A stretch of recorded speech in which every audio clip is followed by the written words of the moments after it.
JavaScript in a testing tool using QInit. So today's agenda is like I will tell something about QInit, then I will write some sample test cases using QInit, then I will tell something about test runner, then we'll see how we can check the code coverage with Blanket.js, then mocking Ajax call also we can test using mock Ajax JS file, then we'll do some automated test. So in market, there are so many tools available to test the JavaScript file. Some of them are like Buster.js, TestSwarm, then Jasmine, KVNet, Signon, all those things. Based on your requirement, you can choose any of the tool. I will talk about KVNet. It's very lightweight and very faster, powerful tool. Very easy to use this tool. And for this, there is no dependency. Any type of JavaScript code like jQuery, jQuery UI, and jQuery mobile, everything you can test. And for this KUnit tool, we required three files, just three files. That is kunit.css, kunit.js, and kunit.html. And JavaScript, if your project is based on completely JavaScript, so you can use this tool to test all those syntax, all those things, and everything, all those API, DLL, that QUnit, CSS, JS, everything is available in QUnitJS.com API, and documents also available. You can use this one. Now I'm going to show you example using Visual Studio how we can test our JavaScript code using this tool. I have created one sample MVC application. You can see here I have given QNet demo in MVC. As I told, to do the testing using QNet, we require three files. That is QNet.js file, QNet.css file, and any HTML file. This HTML file is nothing but your text explorer where you can see your code coverage, your past or failed test cases, and so many other options will be there. We'll see that one. So this thing you can download from the qunit.com site. It's freely available. So I am using here qunit.js and qunit.css, and this is my text explorer HTML page. So here you can see I have given all those references qunit.js and qunit.css, and here I am using the styles which is available in qunit.css, qunit, and qunit-fixture. So now I have created one JavaScript file, that is demo.js file. This file I'm going to write the test cases for this file. So for that I have created one more test.js file that I have given name demo test.js file. Any name you can give. So here I'm going to write test cases for the functions or method which is available in the demo.js file. So here you can see this is nothing but our TDT application. First we have to write the test cases, then it will fail. Then to pass the test cases we have to write the functions. Again we have to do the test cases. So now I'm going to show you the TDT functionality. Here what I have done, I have this is the syntax. You have to give given a dot test. That test means it will recognize as this is a test method. Like in server side code, for testing methods we have to write attribute like test method. So like this, here we have to give dot test, and this basic testing is nothing but the name of the test method. Any name you can give here, and here the syntax is you have to write function, then the parameter will be assert. So how many, this assert means it will return the assert. So how many assert you want to write, all those things we can write here. So here I have written where result equal to odd numbers. This odd numbers is a function in my JavaScript file.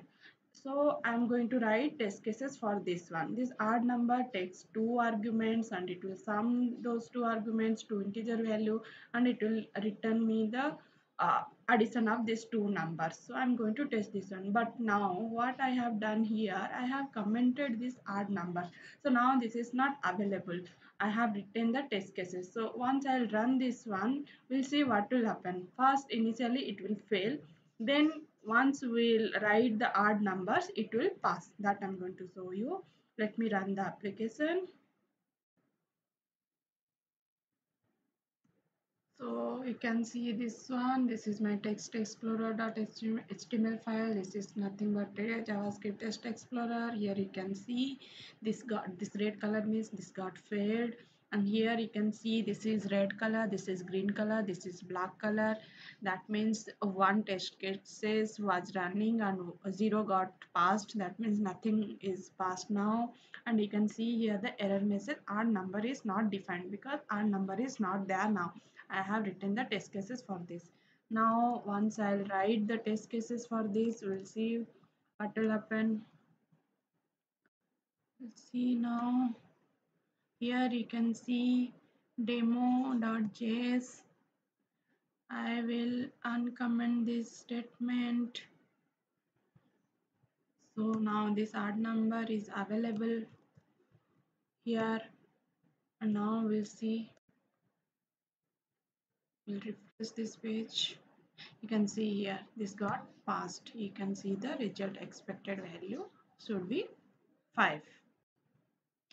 So similarly, we have one more functionality called feature called skip feature. Suppose you have so many test cases, but you want to skip some test cases, like you don't want to run at this point of time, and if you run this one, it will throw error or something else. So in that case, we have one feature called skip. So if you write qnit.skip, that means once you will run this test case file, this will not execute. Now you can see here I have given qnit.skip and the name I have given skip testing. So we'll see the output. I'll refresh this. You can see only one got executed and other one is it skipped. See, nothing is running and it's saying skip testing. Then we have one more feature called module. Module means it's nothing but a bucket. Suppose some of the test cases you have to group together under some module and some other test case group together to for your purpose, means you want to differentiate or you have many classes, as some classes test method you have to group together under one module. So in that case you can use this module. Suppose here I have given module 1. After this, how many test cases I will write, it will fall under this module 1. If you want to group together to another module, then again you have to write a qnit.module and you can give the module name. Any name you can give here. So it will work like this. Now I will show you different type of assert statement. Now first I will tell you assert.ok. Here you can see I have I have declared one variable called actual and I have declared another variable called expected. Suppose this actual I'll give string type and this I'll give integer type. Here you can see assert.ok. It takes only one argument. Here I am comparing actual equal to expected. So we'll see the output now.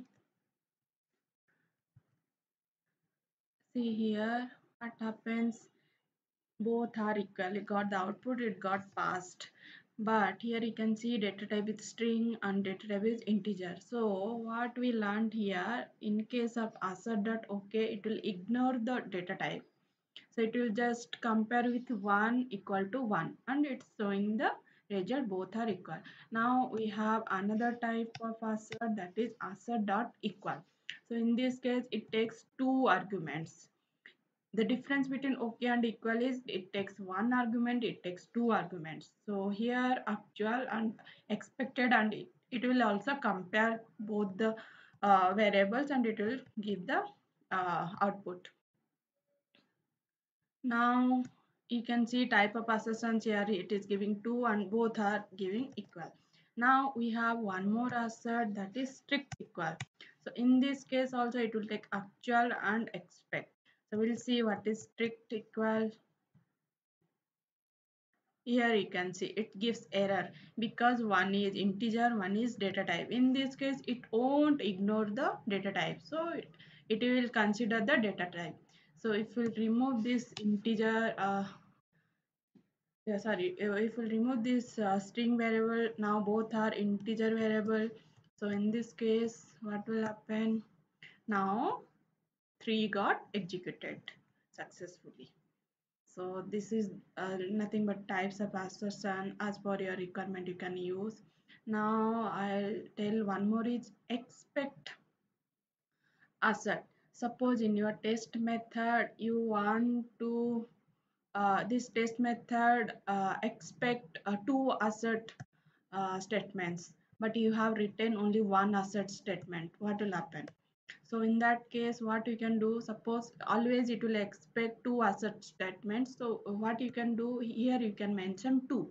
So that what will happen, if you'll miss one or if you'll write more than two or less than two, it will throw error. So we'll see now. You can see here expected value should be 10, expected 2 assertion, but 1 were run. So if I'll give one more assert, now this time you can see it got passed. Same way if I'll write one more, means more than 2 assert statements, this time it got failed. So it will take exact two assets. Suppose if you want 3 4 n number of asset, here you can mention that number and you have to return that many asset statements. Now this is like only test cases. I'll show you one more feature is there, key unit only. Key unit only means like skip. If you want to skip one, you can write skip. Then here if you want to run only that, see in your test file many test cases will be there, but if you want to run only one single test cases, so in that case what we can do, here we have one feature called only. So if you write only, only these test cases will run. You can see here only one test cases got run. So you have question like suppose I have written 2 3 only. So in that case what will happen, in that case what will happen, the first one only execute, means based on their order it will first one it will execute, other two only test cases were not execute. So now I'll remove this only, I'll write here test, otherwise always this will execute. Okay. Now I'll show you asynchronous test case, how we can write this one. So in this case, we have one syntax called assert.async. Suppose I will comment this one and I have a method timeout. So I want this method to run after 1 second. So here I have given 1000 millisecond. So what will happen? Compiler will come here, then it will wait for 1 second. See here we have not written any async, so it won't wait for 1 second. So it won't go inside this one and it will throw error because there is no assert. Assert is compulsory for the test method. Then after 1 second, once compiler will go inside, that time that compiler will come out of this test method. So that time what will happen, it will say this is not attached to any test method, so it will throw two errors. Now we'll see the output. Here you can see two errors I'm getting. One is expected at least one assertion but none were run. Then another one is global failure because this is not attached to this one. So to avoid this or to test the async call, what we can do here, we can use the async. So in this case what will happen, compiler will wait for 1 second, after that it will execute. So you can see here async test passed and ready to resume, and here you can see the time 1002 millisecond. That means 1000 millisecond was the waiting time, after 1000 it got executed for 2 milliseconds. You can check here. So similar way we can check server side code also, server side in the sense ajax call also we can check, but for that we require mock ajax javascript file. So here you can see, I'll tell you, here I have downloaded mock Ajax and here I have a link to this mock Ajax JS file.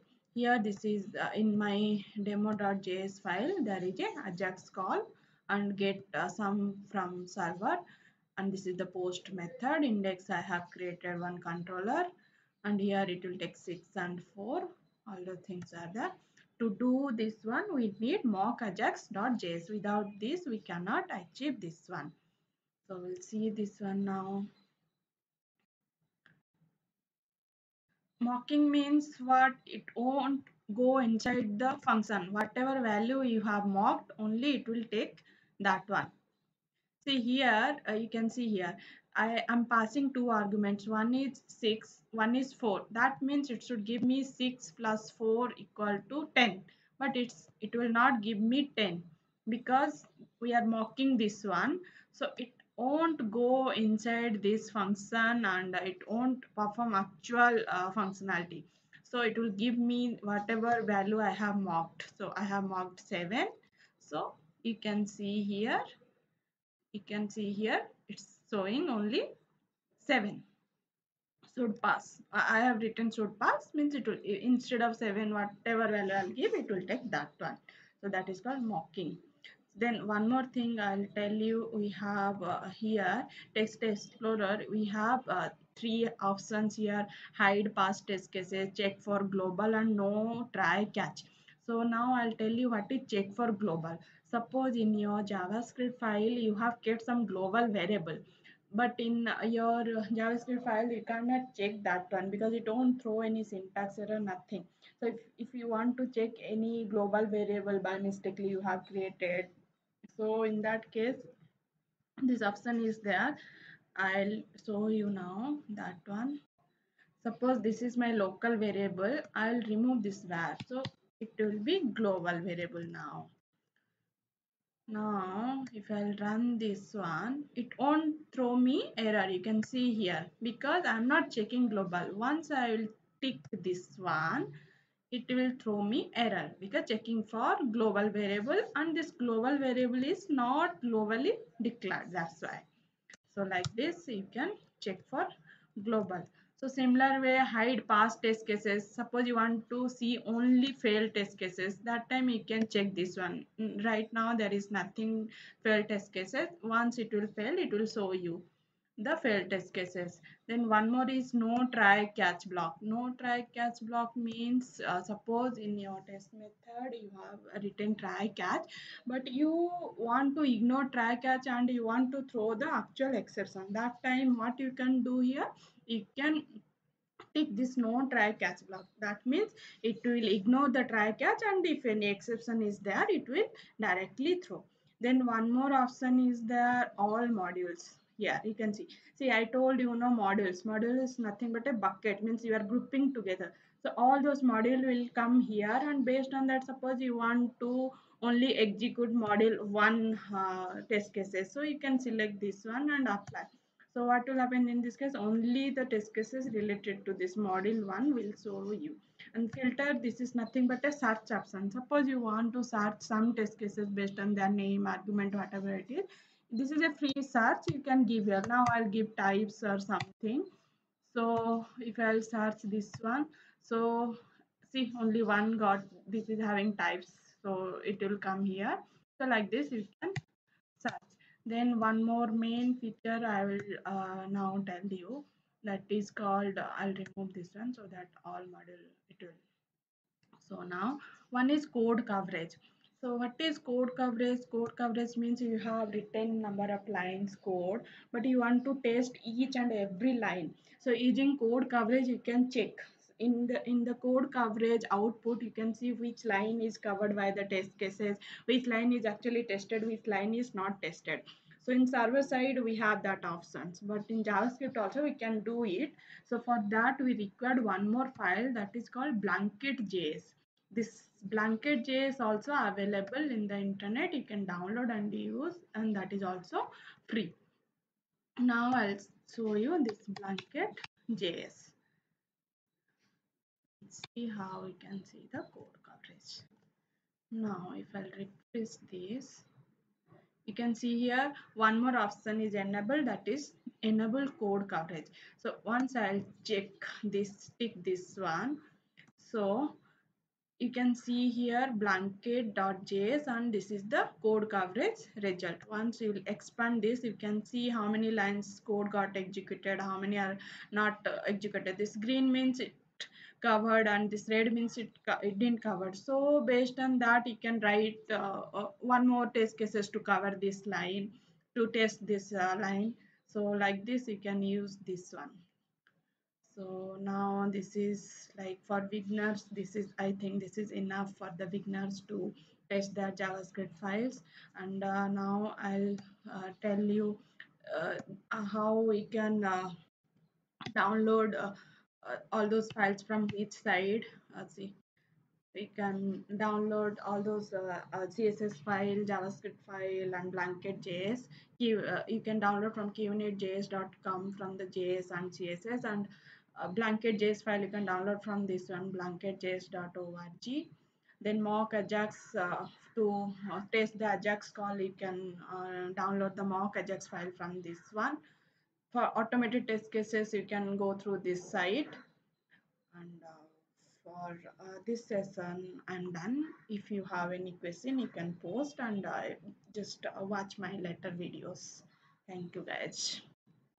Hi guys, thank you for watching this video. If you have any query on this topic, you can send to this email ID, that is asimamohanty25@gmail.com. Definitely I'll reply back. And also in my next video, you can see how to integrate this QNet to your project and all advanced feature of this QNet. To watch all types of latest topic about .NET, you can subscribe to this channel.